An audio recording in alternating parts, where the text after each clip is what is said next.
10 most common myths about diabetes, prediabetes, and high blood sugar. Can people with diabetes or prediabetes eat sugar? And what about alcohol?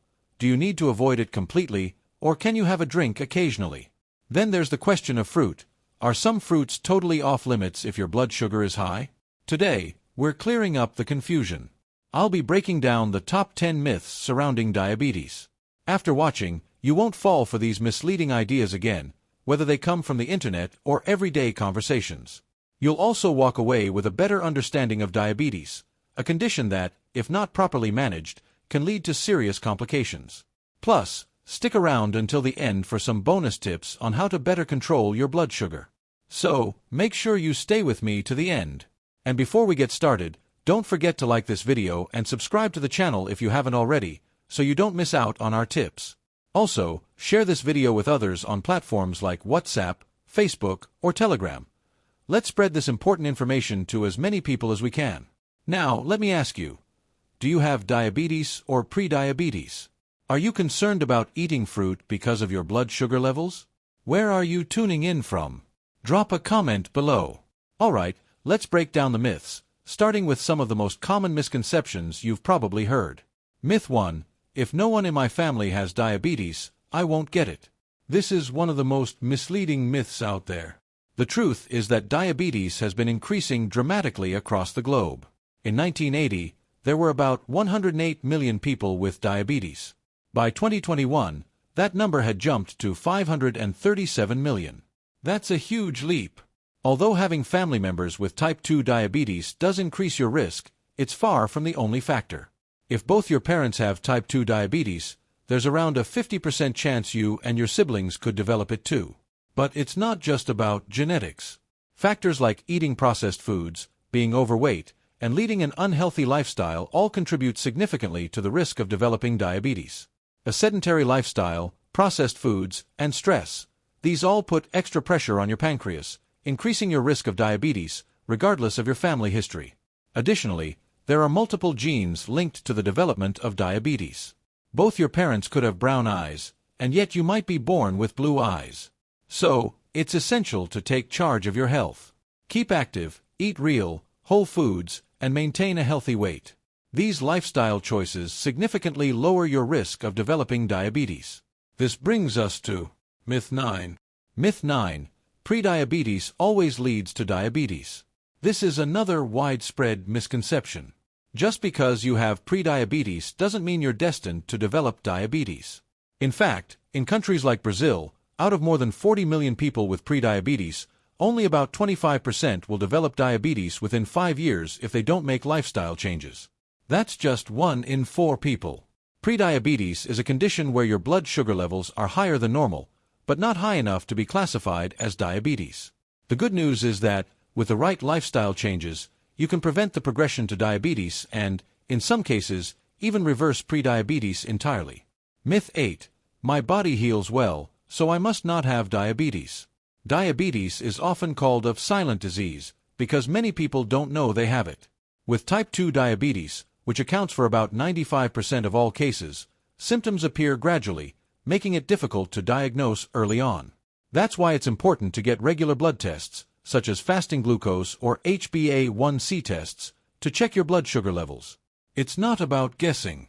Just because you don't have obvious symptoms like extreme hunger, fatigue, or frequent urination, doesn't mean you don't have diabetes. Slow wound healing is a symptom that typically occurs only after diabetes has already started to damage your blood vessels or nerves, or if your blood sugar is extremely high. So even if you heal well, that doesn't guarantee you're free of diabetes. Myth 7. I prefer salty foods over sweets, so I'm not at risk for diabetes. This is also false. Sugar isn't the direct cause of diabetes, but a diet high in sugar is usually also high in calories. Too many calories can lead to weight gain, and being overweight is a major risk factor for type 2 diabetes. If you're loading up on salty foods like processed meats, pizza, or pasta, you're still consuming extra calories, which can lead to weight gain and, eventually, diabetes. So it's not just about cutting back on sugar and replacing it with salty foods. To reduce your risk, you need to manage your overall calorie intake, regardless of whether your meals are sweet or savory. To clarify, Type 1 diabetes is not caused by dietary choices or lifestyle factors. It's an autoimmune condition where your immune system attacks the insulin-producing cells in your pancreas. Myth 6. It's best to avoid using medications to treat diabetes for as long as possible. This is also a myth, particularly regarding metformin. Studies from the Diabetes Prevention Program show that pre-diabetics who take 850 milligrams of metformin twice daily reduce their risk of developing diabetes by 31% compared to those on a placebo. So, metformin can actually help prevent diabetes. What matters most is not whether you're on medication, but whether you're keeping your blood sugar levels in check. If you can manage your glucose levels through diet and exercise alone, that's fantastic. But if your blood sugar isn't controlled, even if you're doing everything right and hesitate to take medication, it's important to realize that needing insulin isn't something to fear. Some medications have been shown to reduce risks for complications like cardiovascular issues, certain cancers, and retinopathy. I understand that some patients worry that taking medication makes their condition seem more serious. However, you should know that leaving your blood sugar high is what damages your body over time. Take charge of your health. Myth 5. Diabetes only affects obese people. This is a common question here on the channel. Doctor, how can I have diabetes if I'm not overweight? While obesity is indeed a risk factor for type 2 diabetes and gestational diabetes, even those at a healthy weight can develop diabetes due to genetics, diet, and age. Research shows that as of a 2020 CDC report, 11% of people with type 2 diabetes are not obese or overweight. And remember, type 1 diabetes has no link to weight, it's autoimmune.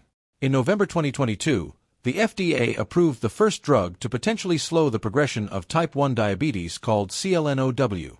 Currently, it's priced out of reach for most, but it's a significant breakthrough, the first treatment in 100 years since the discovery of insulin that alters the course of the disease. I hope that one day, this will be accessible for everyone. Myth 4. Once you have diabetes, you'll always have it. This is a myth. There have been documented cases of diabetes reversal. For example, someone who was significantly overweight underwent surgery and managed to maintain an HbA1c below 6.5 for 3 months without medication. This individual effectively reversed their diabetes. Remission is more likely if you lose weight soon after your diagnosis, which is why seeking professional help early is crucial. However, even if you manage to reverse diabetes, you can't just let your guard down. If you revert to old habits, gain the weight back, and stop exercising, diabetes can return. It's essential to emphasize that not everyone who loses weight will be able to reverse diabetes. If you're already doing everything right, exercising, maintaining a healthy weight, avoiding belly fat, and getting good sleep, you might have a chance to reverse it today. However, with the rapid advancements in medicine, there could be even better solutions in 5 years. Top 3 myths. Myth 3. Diabetics cannot drink any alcohol. This is a myth. Diabetics can consume alcohol, beer, wine, whiskey, but they need to be more careful with it than those without diabetes. The key here is moderation. However, diabetics should always avoid drinking on an empty stomach. Why is that? When the liver is busy processing alcohol, it can't convert glycogen into glucose, which can lead to hypoglycemia. That's why, in emergency rooms, those who have overindulged in alcohol often receive glucose intravenously. Certain diabetes medications, such as insulin or sulfonylureas, can increase the risk of hypoglycemia if alcohol is consumed. Additionally, prolonged alcohol use can lead to insulin resistance and abdominal obesity. Alcohol contains about 7 calories per gram, making it more calorie-dense than carbohydrates, 4 calories per gram, and slightly less than fats, 9 calories per gram. If you're trying to lose weight, keep in mind that alcoholic drinks can add a significant number of calories to your diet. So, in moderation, it's okay to indulge occasionally, but frequent or excessive consumption should be avoided. Myth 2. Diabetics cannot eat fruits. That's absurd. I made a video about the best fruits for diabetics, and to summarize, if eaten in moderation, even fruits with a higher glycemic index can be enjoyed. Fruits contain more natural sugars than vegetables, but they still have less sugar than processed snacks and sweets. Plus, they are packed with other nutrients, minerals, antioxidants, and fibers that help protect against various chronic diseases. There are no forbidden fruits for diabetics. Fruit is a healthy choice and an essential part of a balanced diet. Of course, Some fruits may be better choices than others for diabetics. And now for the Myth 1. Diabetics cannot eat sweets.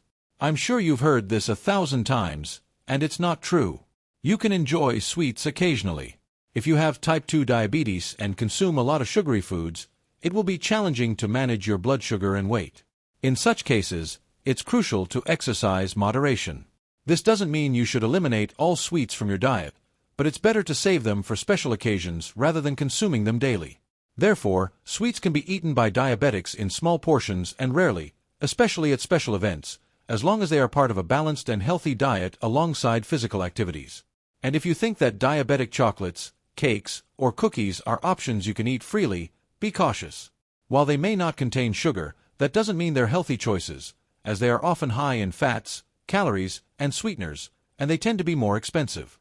It's better not to spend money on these products and opt for small quantities of regular sweets occasionally. I repeat, occasionally. The diet for people with diabetes is the same as for everyone. A healthy and balanced diet. You can eat sweets, but this doesn't mean you have a free pass to overindulge. Now, let's get to the bonus. What are the 7 important tips for better controlling your blood sugar? Tip 7. Get enough sleep. A poor night's sleep will increase your cortisol levels, raising insulin resistance and making you crave more sweets. This can lead to unhealthy eating and a strong desire for sugar to gain energy. So, a bad night's sleep is a diabetes enemy. Aim for 7 to 9 hours of sleep per night. Tip 6. Stay hydrated.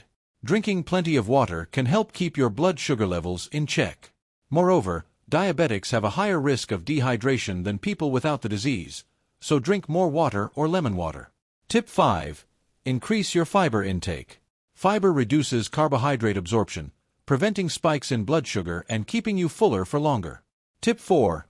Eat more foods rich in magnesium and chromium. Foods rich in magnesium include dark leafy greens like spinach, pumpkin seeds, sweet potatoes, almonds, and whole grains. Chromium can be found in whole grains, broccoli, and fruits like avocados and bananas. You don't need to overdo it. Just incorporate these foods into your diet if you aren't eating them already, as they help improve blood sugar regulation. Tip 3. Reduce stress in your life. High levels of the stress hormone cortisol can negatively affect pancreas function. Stress doesn't cause diabetes, but it worsens blood sugar levels if you already have the disease. Therefore, seek ways to relax. Socialize with people who make you feel good, live in the present, and try meditation. Tip 2. Exercise. Aim for at least 150 minutes of physical activity each week. Exercise helps with weight loss, reduces stress, and increases insulin sensitivity. This can include walking, cycling, or strength training. The ideal approach is to combine both in your routine. Tip 1. Weight loss. Obesity is the primary modifiable risk factor for developing type 2 diabetes. Excess fat, especially visceral fat, increases insulin resistance and inflammation. Over time, this can cause the pancreas to fail to produce enough insulin. That's why losing weight is crucial for diabetics. Reducing portion sizes, eating slowly, and avoiding buying foods and drinks that you know are bad for you. All of these contribute to a healthier life and better glucose control. Did you enjoy the video? Don't forget to subscribe, and see you in the next one. Thank you very much. Legal disclaimer. This video is for educational purposes only, aimed at instructing the public on various topics related to medicine and general health. The information provided in the videos is not intended to replace medical consultations or serve as recommendations for any treatment plans. If you have any questions, please consult your doctor. Medicine is a constantly evolving field, and the videos are based on the most recent scientific articles available at the time of production. The videos are strictly for educational purposes only and do not disclose addresses or phone numbers of any office, clinic, or service.